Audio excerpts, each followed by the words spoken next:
चिराग के साथ बीजेपी की डील फाइनल, मिलकर लड़ेंगे लोकसभा चुनाव। चाचा पशुपति को साइड लगाने के लिए चिराग को देनी होगी कुर्बानी। चिराग ने बीजेपी से की है 6 सीटों की डिमांड।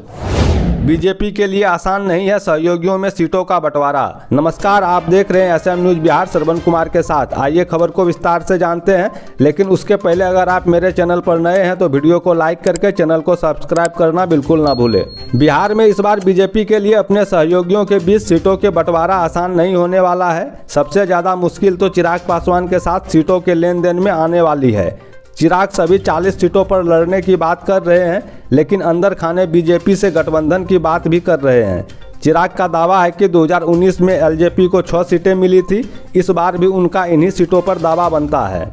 वैसे 2014 में जब नीतीश एनडीए में नहीं थे तो एलजेपी को 7 सीटें मिली थी, लेकिन 2019 में 6 हो गई और इस बार शायद 5 पर बात बन सकती है। वैसे बीजेपी की ओर से तो ऑफर 4 सीटों का आया है। दावा किया जा रहा है कि चिराग को एनडीए में लेने पर सहमति बन चुकी है। परेशानी चिराग के शर्तों को लेकर आ रही है। चिराग ने साफ कह दिया है कि चाचा पशुपति पारस को एनडीए से बाहर किया जाए, उसके बाद ही चिराग एनडीए में शामिल होंगे। दूसरी ओर बीजेपी चाचा भतीजे दोनों को 4 सीटों पर समेटने की कोशिश कर रही है, तो वहीं चिराग पासवान 6 सीटों पर अड़े हैं।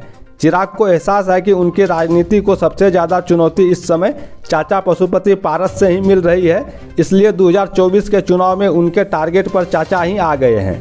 दावा तो यहां तक किया जा रहा है कि पशुपति पारस के हाजीपुर सीट पर चिराग पासवान की नज़र है और यहां से वो अपनी मां को चुनाव लड़ाने के लिए तैयार हो चुके हैं। साफ है कि चिराग पासवान इस बार आर पार के मूड में दिखाई दे रहे हैं और चिराग के तेवरों को देखकर पशुपति पारस मुश्किल में दिख रहे हैं। तो दोस्तों, खबर कैसी लगी कमेंट में ज़रूर बताइएगा। तब तक के लिए धन्यवाद। जय हिंद, जय भारत।